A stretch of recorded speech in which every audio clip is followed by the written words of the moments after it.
Good evening. I'm Meg Portillo, Associate Dean for Research and Strategic Initiatives in the College of Design and Construction and Planning.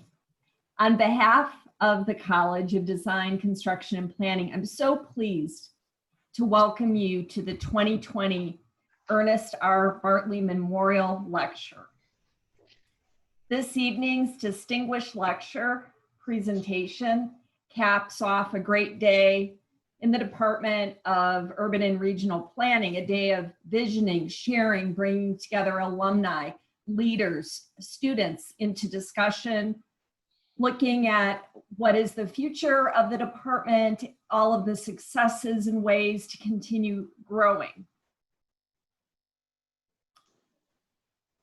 And we're so pleased not only to have the advisory and advocacy boards convened virtually here at the lecture, but I also want to recognize all of the alumni of the URP program in the audience now. We so appreciate your commitment to urban and regional planning that is enhancing the vibrancy of our teaching, research, and service here at the University of Florida. To all the students, the faculty, both current and emeritus, friends of the program, the interested community members. I know there are over 100 of you in the audience today. I thank you for joining us in what promises to be a very thoughtful and thought-provoking presentation. We also have heard there's a granddaughter of Dr. Ernest Bartley in our virtual space. So pleased to have you here as well. Every fall, in honor of Dr. Ernest Bartley, the Department of Urban and Regional Planning holds a very special memorial lecture on campus. And this year, in spite of a pandemic, the Bartley lecture will go on, albeit in a new virtual modality. For nearly a decade, this lecture has brought preeminent speakers to the planning and university community here in Gainesville to share their experiences and insights on the intersection of public service, social justice, and informed planning, inspiring us at the University of Florida and the Department of Urban and Regional Planning and all of us to reach higher, to achieve more at the University of Florida and the world. Previous speakers in this lecture series have included the Honorable Alan S. Gold, Dr. Robert Knight, the former U.S. Senator Bill Nelson, former Florida Governor and U.S. Senator Bob Graham, Thomas Pelham, Bob Rhodes, William Ketchner, Professor Earl Starnes. Joining this list of luminaries is Florida Senator José Javier Rodríguez. José Javier Rodríguez is a member of the Florida Senate and serves District 37 in Miami-Dade County. Senator Rodríguez offers a bold voice in the Florida legislature. He's an advocate for the environment, for a sustainable future here in the state of Florida. He's an advocate for equity for all people. But before Professor Thomas Hawkins introduces our distinguished speaker, I would like to turn the introductions over to the chair of the Department of Urban and Regional Planning, the director of the school, my colleague and friend, Kristen Larson, who will say a few words of welcome. Dr. Larson. Thank you, Dr. Portillo. And I just want to echo Dr. Portillo's welcome to everyone here today. It's great to see all your faces. It has been a busy day of virtual meetings, and we're capping it off as we have in the past few years with the Bartley lecture. And I want to thank our advisory council members for devoting their time to a series of meetings today to advise our program. We are so very appreciative of your insight and your commitment to our program. I also want to welcome our faculty, staff, and students who are attending this lecture and our alumni, and a special welcome to Susan Bartley, Miller, I see you right there in the screen, and it's great to see you. Hello. And all the members of the Bartley family who have been able to join us tonight. Not being able to do this in person is indeed difficult, but I am so delighted that this virtual form makes it possible for a broader audience to come together. Dr. Bartley was an amazing faculty member. I was so lucky to have him as a professor. He chaired my thesis committee, and I know he did so for others that are on this Zoom tonight. He was also a mentor and a colleague once I returned to the university as a junior faculty member. His contributions to our program, college, university, and to growth management in Florida and beyond are truly astounding. He served for 59 years in various capacities here at the university as a faculty member, teaching first in the political science program, and later as a founding member of our urban and regional planning department. Commencing in the 1950s, Dr. Bartley served as a consultant in land use control planning and regulation, and I always delight in telling my students that he was a consultant on to the Alaska Statehood Committee, the Alaska Constitutional Convention, and was active in Washington, D.C. during Alaska's struggle for statehood. So his impact, of course, goes well beyond Florida and stretches for decades. He was an active member, supporter, draftsman, and spokesman in support of efforts in Florida for the enactment of planning and growth management legislation. Given Dr. Bartley's considerable work in this regard, he would have been delighted to welcome our speaker tonight, Florida Senator José Javier Rodríguez. With that, I will turn it over to Professor Thomas Hawkins to introduce our esteemed speaker tonight, Senator Rodríguez.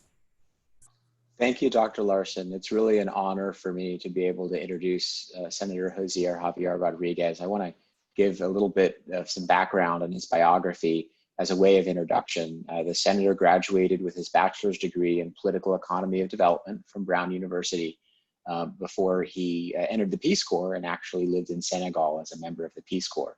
On returning to the United States, he went to Harvard University School of Law and then returned to Miami-Dade County, where he began a practice as a commercial litigator.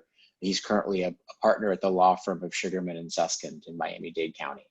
One interesting piece of trivia in his resume is that his first appointed position in local politics was as a member of the Citizen Transportation Advisory Committee of the Miami-Dade County MPO. So of course, that matters for all of us planners. It was also my first appointed position in local government service here in Alachua County. So I'm very, we both have humble beginnings, although he has risen a little bit perhaps higher than myself. In 2012, Senator Rodríguez was elected to the Florida House, and then in 2016 to the Florida Senate, representing Miami-Dade County. While in the Senate, he has been an advocate for community. He has not been afraid to advocate for issues that perhaps were not in step with the majority of the Florida Senate. In particular, and why we have been honored to be accepted the invitation this evening, he's been an advocate for resiliency and sea level rise planning. This year, he marks the successful passage of Senate Bill 178, which requires sea level rise impact studies before the state may expend resources on infrastructure in vulnerable coastal areas, which was not an easy pass. He's been working on it for years, and so we're really honored to be able to celebrate that success with him tonight. I have observed him in the Senate to be someone who is thoughtful, who is reasoned, and who is humorous. And I want to close on that last word before I give him the floor as an anecdote to show his sense of humor and always using humor, I think, to make strong political points even. He very frequently wore galoshes in the state capitol in order to draw attention to the daytime flooding and non-rain flooding that many of our South Florida communities experience because of sea level rise. And thank you, Senator Rodríguez, for joining us. You have the floor. We're honored that you've accepted our invitation and are here this evening. Well, thank you so much. Can you hear me? We can. Great. Well, thank you so much, Dean, Professor, Director, and everybody who's on, taking the time out to join this evening, for inviting me. Frankly, with introductions so nice, I usually like to just leave it at that and just, call it a night. That was great. And no, I mean, obviously very, very honored that I could join you. And, I guess, what I'll do is I'll speak about, the legislation itself that you mentioned. Because I think speaking about it, I think draws out a lot of the themes that I think are important in terms of where we're at, where we've been, and where we're going. And then just say a few words about, potentially what I think might be valuable for you all who are experts to hear from me. As you heard, I have no planning background whatsoever, other than, trying to make sure that planning happens, right? So serving on CTAC here in Miami, obviously, which advises the what used to be the MPO, what is now the TPO, which is good, the Transportation Planning Organization. Was and that transition was supposed to be for, the entity to take more of a proactive role on planning and not just ranking federal projects. But other than that, I'm not a planner. I do have a colleague who is a planner, Senator Powell. I hope you all have had the chance to interface with him. There are a lot of bills that come across, the agenda where he's one of the people that I go to and say, hey, what is this bill? But so I hope that I have something valuable to say. Otherwise, I'm hoping to leave plenty of time for questions and dialogue. I'm actually more interested to hear what your questions might be and what some of your feedback might be, which obviously will be valuable because what we have in front of us with climate is enormous. And, any insight you have as to that would help inform what lay ahead of us and what we ought to be doing is going to be very useful. So again, thank you, and thank you for the honor of being able to speak with a lecture slot named after Dr. Bartley. I grew up here in Miami. I wasn't born here, but I grew up here. And you heard the rest of my bio, but one of the things that's also important is, I live in the city of Miami with my wife, Sonia. We have 2 small children. The district that I serve, if you look at a map, it is likely the most compact and therefore the most urban district in the state. If you look at a map of Senate districts, depending on how small the map is, you don't even see my district, right? So it's 100% in Miami-Dade County. So I'll talk about Senate Bill 178. So I wrote the bill 4 years ago, filed it for 3 years, and this year we passed it unanimously on the floor at what felt like kind of the last minute. It was a nail biter in terms of whether we were going to be able to get this thing through the gauntlet that is the legislative process. Well, at least it's a gauntlet if it's not like a must-pass bill or something that's a priority for leadership, which this certainly was not at the beginning. So what the bill does, I think Professor Hawkins explained it very clearly. When state dollars are invested in major coastal infrastructure, it has to come along with a 50-year plan for sea level rise, wave impacts, storm impacts, etc. And one of the critical components of it is the Department of Environmental Protection here in the state of Florida is the one that creates so it's called a SLIP study, sea level impact projection analysis. And the SLIP study is something that basically the Department of Environmental Protection creates sort of like a form, right? But through rulemaking, they're going to create what is it that you have to do to satisfy the requirement. And it is a requirement that is on the public entity. So it's not on the contractor or any vendor. It's on the entity commissioning the project, whether that's a local government or a state agency. And the requirement is to complete the SLIP study, have it, and DEP is going to decide how that's going to be signed off on. They could require, for example, that a professional engineer has to sign off on it or something else like that. They send it off to DEP and DEP uploads it. So it's not any kind of approval or certification process. really the requirement is that you show us that you've planned and taken into account the impacts of climate and sea level rise in your planning for this project that is receiving state dollars. So, you know, the outcome of this, frankly, is planning. And I think one of the things that, you know, I heard from a lot of local governments who are trying to, frankly, you know, get carve outs or something like that. But you know, every single local government or local governmental entity that came to us and said, hey, this works for everybody else, but not for us. We don't want to do this. We want, you know, we were able to kind of work with them and help them realize that, okay, if you're already doing this, there's no reason for you not to be subject to the bill. And then the other, you know, the other piece to this is there's really no justification for not doing this, right? You know, whether or not that government entity, you know, and it could be like it could be a port, it could be a local government, you know, it could be an intergovernmental entity, it could be a state agency. There's really no justification for you not looking at the aspects of climate when you're using taxpayer dollars. And ultimately, that entity could make a decision not to follow the recommendations in the SLIP analysis. And that could be for a number of reasons. It could be that for fiscal reasons, or they just disagree with it. Whatever it may be, you know, their residents and taxpayers just should know why they made that decision and that they made an informed decision and whatever it was. And so that's what the bill does. And I want to talk about the why and the how a little bit. And the why this legislation, I think was, frankly, it is one of the important climate bills that I feel has been filed and is you know, one of the important climate bills or set of ideas in terms of what Florida needs to do. In my view, it's not necessarily the most important, but the reason why we call this the most significant climate change legislation ever to pass, or the most transformative bill ever to pass the Florida legislature, is two things. One, everything before this that dealt directly with climate was largely ceremonial, or it was sort of a budget item buried somewhere.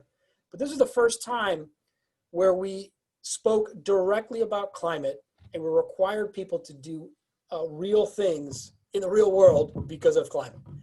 And it was a tall lift. The fact that it was a tall lift and the fact that we had to put together such a coalition and work for so many years to get this across the finish line helps, you know, explain, you know, how significant it was that I feel like we kind of broke I don't know what the analogy would be, but it's like breaking the sound barrier or breaking some kind of barrier where, you know, in the first couple of committees, so we did not pass the bill last year, but in the Senate, we got 2 full hearings, unanimous votes. And one of the things that was interesting is that my colleagues on the other side of the aisle, I happen to be a Democrat, but my colleagues on the other side of the aisle, and by the way, my House sponsor, shout out to him, Rep. Lupus, Republican State House representative here in Miami-Dade. But, you know, there are some of my colleagues who, even though they don't deny the science, they're just kind of nervous about talking too much about the climate issue, right, in past years. And you kind of had this feeling, right, that, you know, we discussed this climate bill in the committee and I present it, and then there's a vote, and it's unanimous yes, and kind of people looking at it like, what happens now? Is the ceiling going to fall in? Nope, everything seems to be fine. Just voted out a climate bill, and and it's something that we can do now here in the state of Florida, right? And that was an important moment, and that was last year, right? And this year, the coalition grew. You know, key part of it was a lot of professional organizations, you know, and frankly, organizations that were really connected to a lot of the businesses that would be involved in construction. And they're basically saying, we don't have a problem with this. In fact, we actually think that this makes sense. You know, even if ideologically, you know, you wouldn't have guessed it, you know, a lot of these groups just kind of came forward and said, this really makes sense. They joined our coalition, and it really helped move the needle. But so part of the question about why this bill is, as I said, you know, from my vantage point, I mean, someone who I think I probably filed like 20 bills related to climate in one way or the other this last session, was tactical, because this was a significant bill, but it was also a bill that I thought required the least amount of ideological dissonance from people who previously would not have supported this, right? So what I mean by that is, in discussions with a lot of my colleagues on the Republican side of the aisle, there was a fear, in dialoguing with them, that a lot of this push to address climate was because of some sort of like cabal of liberals that they want to just tax more and spend more and go build a bunch of stuff, right? Which, of course, the way you hear me describe it, I think that's obviously not very substantiated. But there was a fear that there was a very large price tag that would immediately appear once you start talking about climate, once you start addressing climate. And frankly, that's understandable, right? Because when you look at climate as water coming up over and into your city, right, which is not all that climate is, of course, people think of infrastructure and spending and walls and all these things like the Army Corps of Engineers rolled out here in Miami. I'd love to hear if anybody heard about that. The Army Corps of Engineers is proposing building a wall right through my district.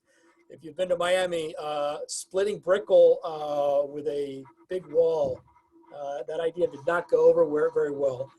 And I was gratified because the immediate response of the city of Miami, who was to reject that and say, hey, let's have mangroves, right? And that's exactly the right response. And ironically, I don't think we would have gotten to such a strong advocacy for green infrastructure in the city of Miami had the Army Corps of Engineers not come out with something so frankly ridiculous and unworkable, because obviously in South Florida we have porous rock. So we're more concerned about water coming up underneath than we are from coming up and over. We are not in the position that the low country in Europe is, right, where you can build a wall and you're good. You can't do anything like that. I think you all know, you all probably know that a lot better than me. But so it was tactical because again it dealt with the fact that there does not have to be a giant price tag. We're already spending our taxpayer dollars. We need to plan. We need to look squarely at climate and say, how does this impact what we are doing for our citizens, right? And the message was also, so I spoke about, in terms of the why and how, so I spoke about the coalition building that we did, and that was really important. The architects, the builders, et cetera. And I'm also speaking about the fiscal message and the economic message, right? So climate is no longer just an environmental topic. Nothing. It's not something theoretical, right? It's not. It's also a whole range of other topics, including an economic and fiscal topic. And one of the things that I said last year in committee at every stop was, credit markets are watching us, right? Bond markets are watching us. Reinsurance companies are watching us, right? And so those organizations and institutions that have a huge impact on what we pay in debt and what we can and can't insure and buy, they're in Switzerland or the Cayman Islands, wherever they are, they're watching us. And they're watching us sit on our hands as a state. And if the longer we wait, the more economic pain we are putting our residents in, right? And that was a message that in this particular legislature, finally, I think kind of broke through, right? That you are subjecting policyholders, taxpayers, homeowners to economic pain, potentially in the near future, because you're sitting on your hands. And part of the credibility to that was that the rating agency Moody's, this was last year, the 2019 legislative session, I think it was in 2018, if it wasn't in 2019, had they got a lot of attention because Moody's purchased a climate research institute. I think it was out west.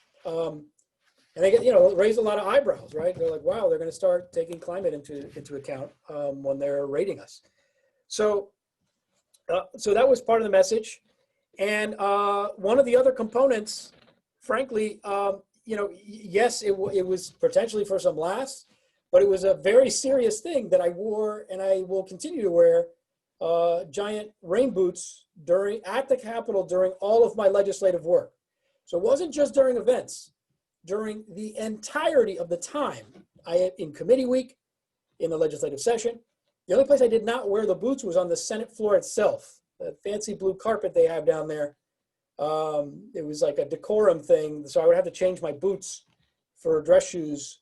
So the only time I ever wore dress shoes at the Capitol was actually on the floor of the Senate itself. But everywhere else I went for 3 years, and I'm going to continue doing this because it was very effective. Everybody gets the message immediately. And the only joke actually is, and this isn't really a joke, it's kind of true. Before I started doing this, 3.5 years ago, I was kind of floating the idea with my wife and a couple other people, and my original idea was to wear a snorkel and scuba gear. And my wife sent me back to the drawing board, and I came back with the boot idea. Nobody liked it. Everybody thought it was kind of dumb, but at least they said, all right, well, just give it a shot. And I think that the reason why it's a communication tool, because as soon as somebody sees you wearing these rain boots with the hashtag #ActOnClimateFL, they know exactly what you're trying to communicate, right? And the other thing is, because it was so ridiculous, I had some of my Republican colleagues who would, in a collegial way, just make fun of me every single day for wearing the boots. But there was also an opportunity every single day to remind them the bills that had been filed and the bills that we needed to get moving. And would you vote for this one? Would you vote for this one? Would you help me put this one on the agenda, et cetera, et cetera. So it was a very effective tool. And interestingly, there were a lot of things we were trying to get media coverage for. And the year I wore boots and talked about the exact same issues, I got 20 times the amount of media coverage. And that's not a criticism of media, right? It's just that you get into different types of media, other than just, Miami Herald, Tampa Bay Times, and et cetera. And so it was a very useful tactic. I mean, I don't want to say the boots was like a critical component, but it really did enable me to have the conversations with a lot of people about this. And I'm going to continue wearing them because, frankly, passing one bill that I think helps move us forward, we're not done. So that's about the bill. I wanted to just share a couple other things in terms of the moment where we are at, my thoughts on climate, just to kind of see what your reactions are. Climate is not a issue that is separate from everything else, right? It's not like we can tackle housing and we can tackle unemployment, and then over here is a different subject called climate. Climate is an issue that impacts every other issue, right? Makes every other issue, urgent with varying degrees, right? So a friend of mine here in Miami who's done amazing work for decades on climate issues yesterday referred to it as a force multiplier, right? So if you look at all the, just as an example, I don't know that I need to give an example, but Biscayne Bay is under enormous pressure, right? A lot of pollution going into Biscayne Bay. It is a serious problem here in Miami-Dade.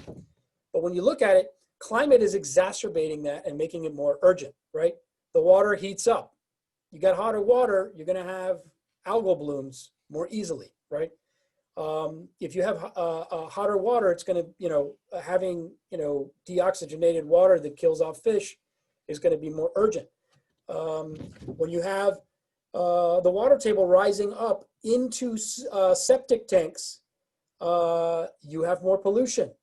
When you have aging infrastructure, it is made more urgent by sea level rise coming up, by king tides, right? By by stronger storms. So all of those failings,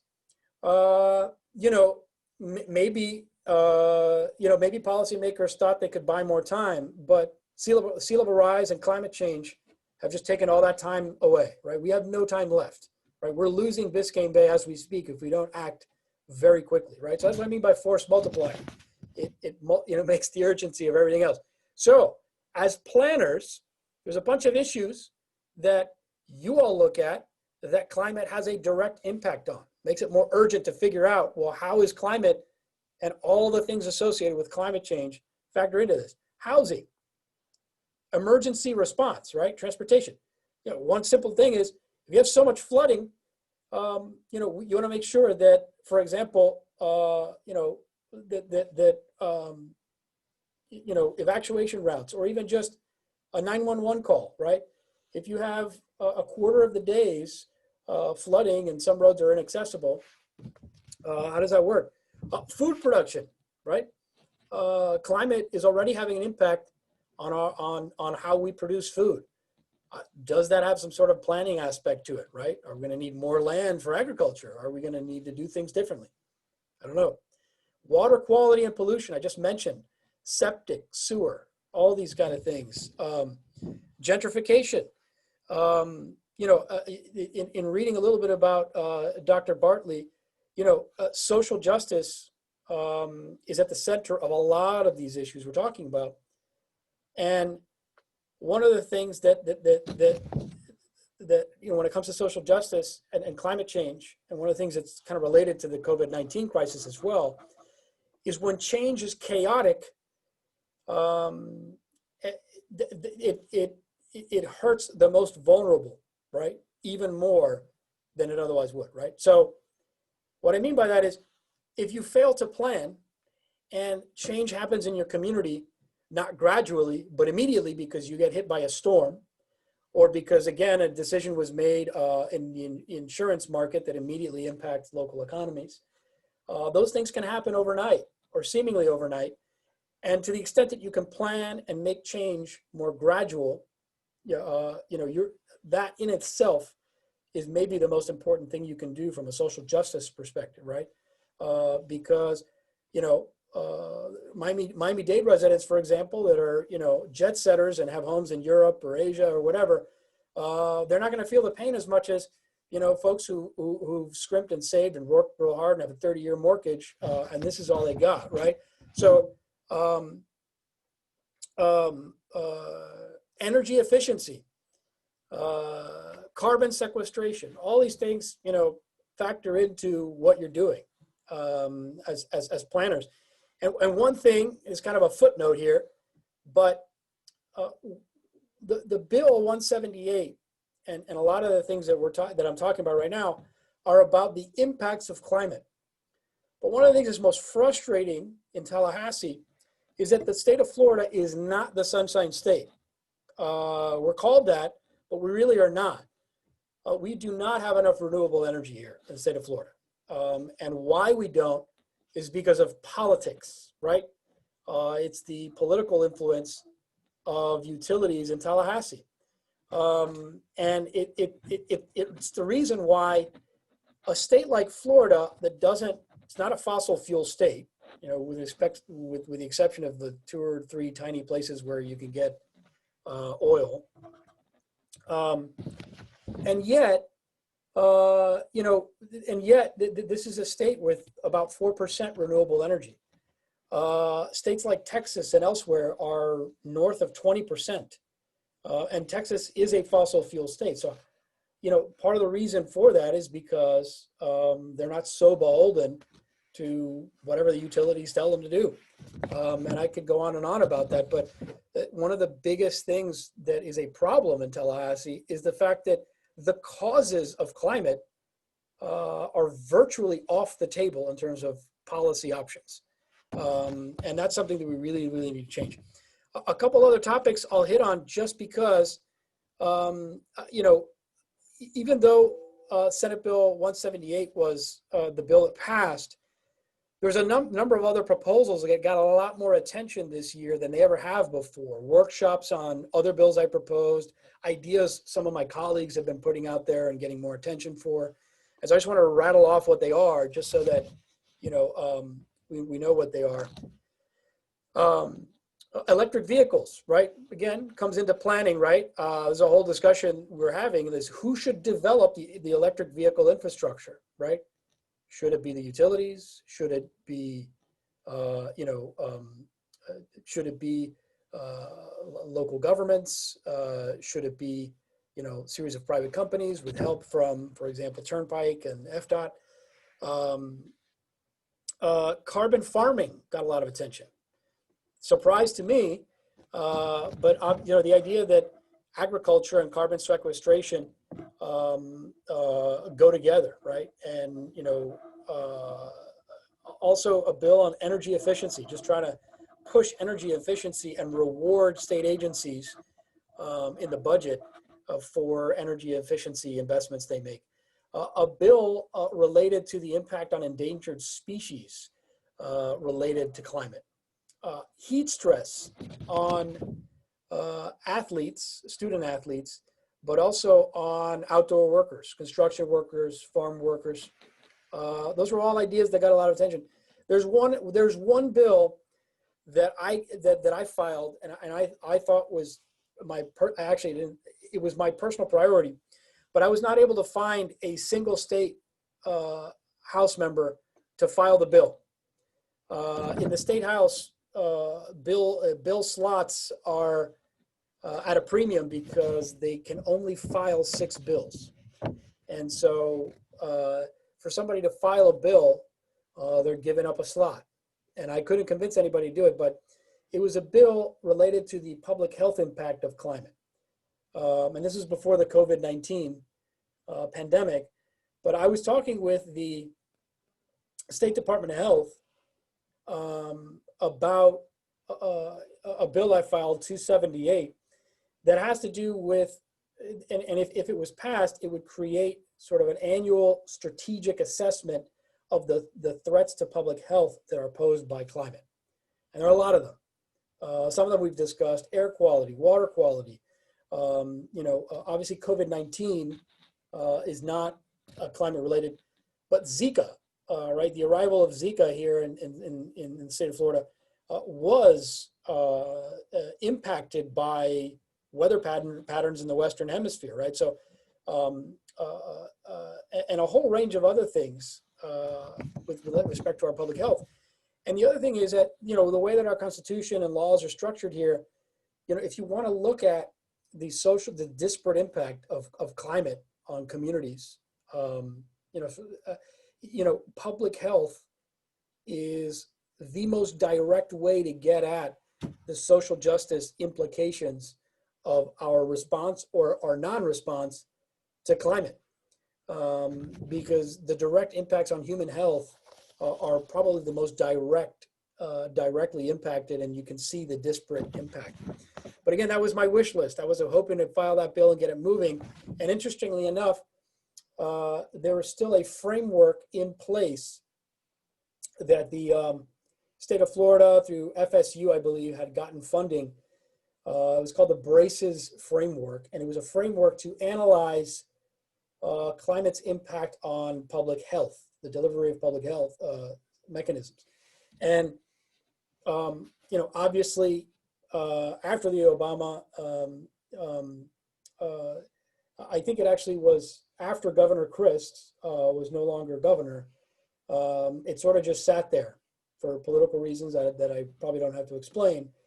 But it still existed. It was still sort of floating out there in Department of Health's repertoire. And so, you know, they were aware of it. And so I said, hey, let's kind of just use that. And that was sort of the basis for this legislation to do an annual threat assessment on public health. And that still is my my sort of wish list. A few notes about COVID-19 before taking any questions, if there are any. You know, there are linkages between the climate crisis, which is obviously long-term crisis that will impact our lives and every generation with greater order of magnitude as we go out. Hopefully the COVID-19 crisis will beat COVID-19 and will be on a very quick economic recovery. We all hope that. We're all working toward that. But the reality is there are some changes that may be with us for a little bit longer that are not directly related to public health. Economically, for example, a lot of my constituents that are going back to work are going back to work but not earning the same amount of money.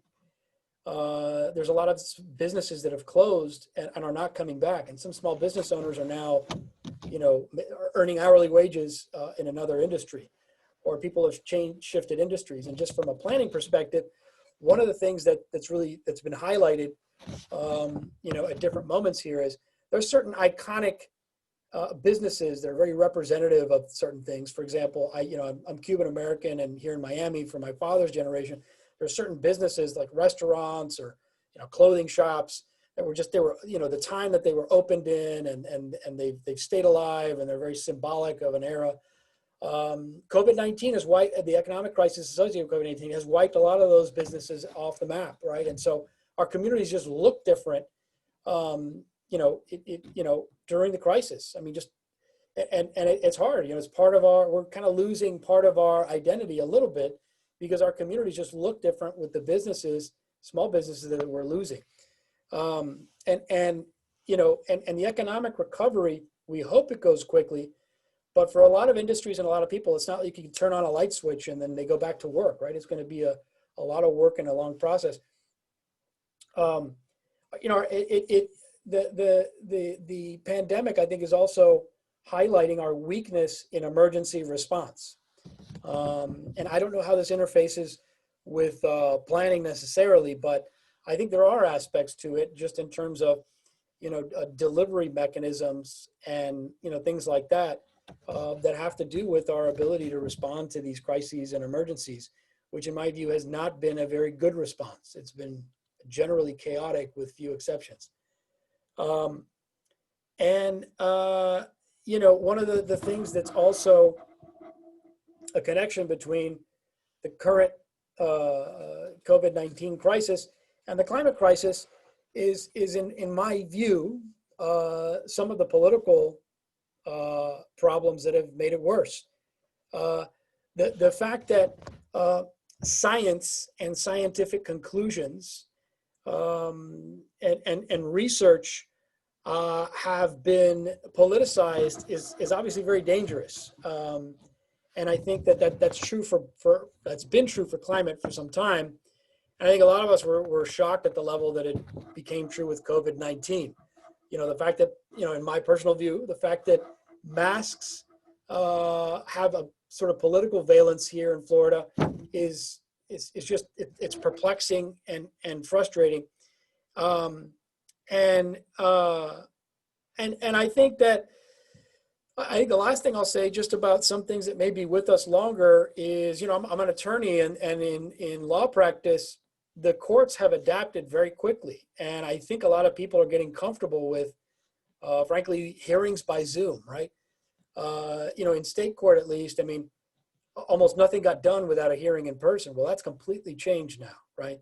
And I think that it actually informs, I was speaking with somebody, some local government officials this morning who are trying to deal with traffic congestion. And one of the ideas with traffic congestion is that, Miami used to have one downtown.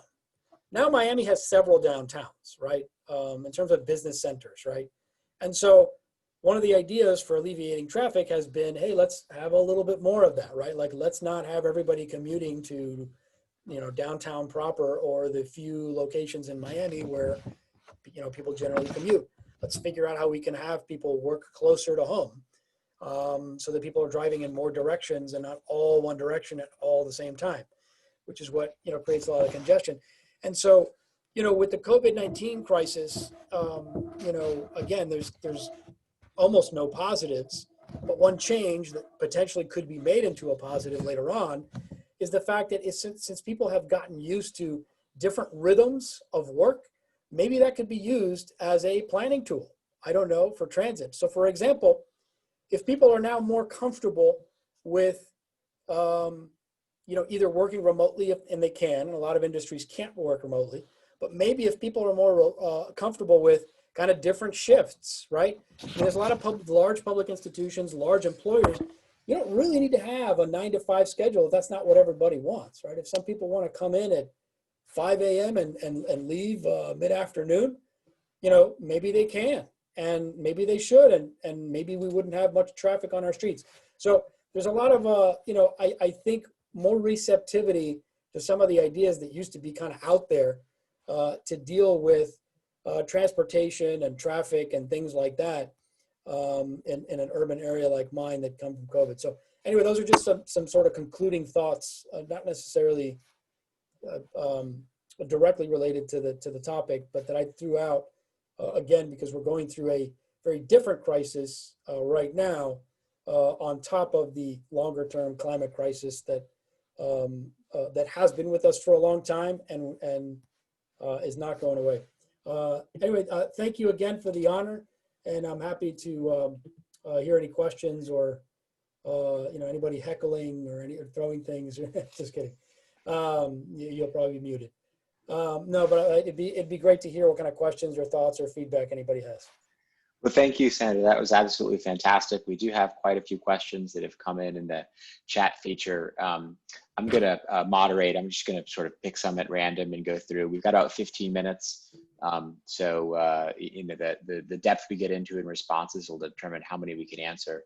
The first one comes from Lois Bush, and it's whether you anticipate conversations on managed retreat to be raised as a sea level rise response. Yeah, so I think that we're all watching what's happening in the Keys. Monroe County, managed retreat, I think, was a concept I think a lot of people didn't want to talk about publicly until all of a sudden there was obviously a pot of money available for experimentation, frankly, by local governments. And I think that I have not talked with any officials in Monroe County, and this is completely my conjecture as an attorney, but they're very complicated legal issues with managed retreat, right? And my suspicion is that, it could be that, certain areas in the Florida Keys are sort of test cases for seeing if managed retreat can be possible within the current legal infrastructure, right?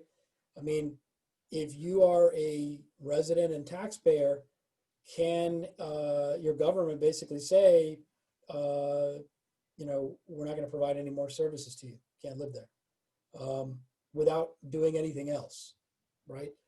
That's a tricky question, and I think that I think that the only positive thing I can say, because it's kind of a scary prospect, although we do have to talk about it, and and from a planning perspective, we'll look to you to lead us through that process and how to do it, is that it's happening at kind of a low level, in the sense that there are jurisdictions that are planning it here in Miami-Dade and in Monroe, especially, that jurisdictions that are kind of experimenting with doing it, and so far it's worked well, right? It's just a question of making sure the funding is there and making sure that there are long-term plans and that there's clarity as to who's going to do what and when, because the last thing you want is backlash, and the last thing you want is to have things happen too quickly and have chaos, right?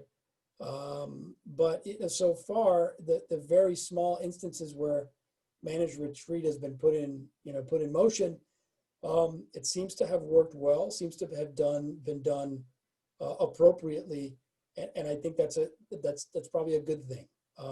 But that discussion has not reached the Florida legislature directly yet. And no, I mean, just because, I mean, honestly, it's so baby steps at the Capitol that I'd be interested to see if there was any way to create pilot programs and things like that, so that we could start working through the tough issues and make sure we figure out how to do this in a fair way that doesn't ruin people's lives, right? I don't know what else to say on that topic, but the biggest challenge we have with managed retreat is that we are going into serious budget deficits here in the state of Florida. At the very least, it will be $5 billion, 3 in the next fiscal year, 2 after that, that's projected. And so, the way that managed retreat works is with resources, and it's going to be tough. But those are my thoughts on that. Your answer, I think, raises a couple of cascading questions, and I want to build off a question asked by Dr. Jean Ren Peng, which is, do you anticipate an increase in state grants or new grant programs from the state to local governments to deal with sea level rise. And I want to build off that a little bit and kind of marry it with your answer to the last question. What is the appropriate or best role for state, regional, and local governments in addressing climate change? And just some couple of fact points that might influence this. Municipalities like Miami Beach and counties like Miami-Dade County have gone to the bond markets to raise money to do capital infrastructure enhancements to address sea level rise. And Key Biscayne is on right now. There's a ballot initiative in Key Biscayne to do exactly that. Go ahead. And I was going to reference the Southeast Florida Climate Compact, which is generating data and doing planning at a regional level in the absence of state action. Is that sustainable? What is the best role for each respective levels of government? That's a great question, and I shout out to the late Rep. Kristen Jacobson, Jacobs, excuse me, who obviously was a leader in this space for a long time, and we recently lost. But the regional compact that you mentioned, I think, helps answer the question of where we've been, which is in the absence of state leadership, in fact, hostility almost from the state to tackling climate directly, and with federal government kind of responding too slowly, the regional compact was a response to that. And I think what they were able to achieve also kind of highlights the limitations, right?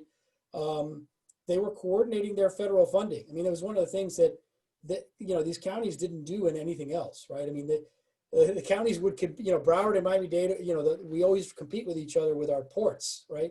But when it came to climate related stuff, we would coordinate, and you apply this year, I apply next year, we share, et cetera, et cetera. And that was kind of the beauty of the compact.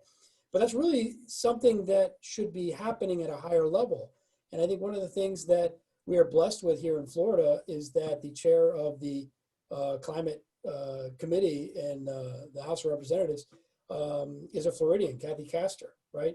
And speaking with her, the scale of what we are confronting is so large that you really do need federal coordination, particularly with information science, right? Not necessarily with like telling people what to do, and not even necessarily with directing funding with a heavy hand, right? I think states that have good plans should get funded. But just to give an example, here in Florida, we say, oh, we're ground zero with climate change because of sea level rise. Well, is that so when you look at California? Maybe not, right? I mean, there's with wildfires, et cetera, with the extreme heat in Arizona. And so I think at the federal level, I think the reason why it's important to understand those things and what I have gained from interfacing with our colleagues at the federal level is that we have those same problems. We just zero in on sea level rise, right? But we also have extreme heat issues. We also have the possibility of wildfires. We've had wildfires, right? And so we will all learn from each other, right? And so I think that the federal level is mainly coordination of information, directing, incentivizing good planning and good actions by directing funding to those who have good plans. And, local governments, same kind of relationship with their state governments. I mean, our state government agencies really need to be leading the way because a lot of our local governments are just so tiny in financial terms that they just are not going to have the wherewithal, right? And so the state government, for example, we've talked about kind of creating a sort of pooled resource for local governments to be able to get better deals on doing infrastructure related to climate. For example, a lot of things that we could be doing using money that is available. There's billions invested in local and state pension money, right? And that's all, not all, but overwhelmingly, that's like investment advisors taking the money and putting it in, Wall Street and bonds and stocks. Well, what if a big part of that were invested in infrastructure, right? But I mean, it's just some of the ideas that have been kicked around. But state government should be the one leading in terms of the plans and helping make sure they happen. And I think I'm sort of, I don't know if I've answered your question, but those are sort of my thoughts in reaction to your question, maybe not an answer. Well, I appreciate you mentioning the federal government and focusing on its role. That wasn't even in my question. Oh, it wasn't. And implicit in your answer is that we've got a long way to go. What you described in your main presentation regarding state government action doesn't match what you've described their proper role as. So that shows the work ahead of us.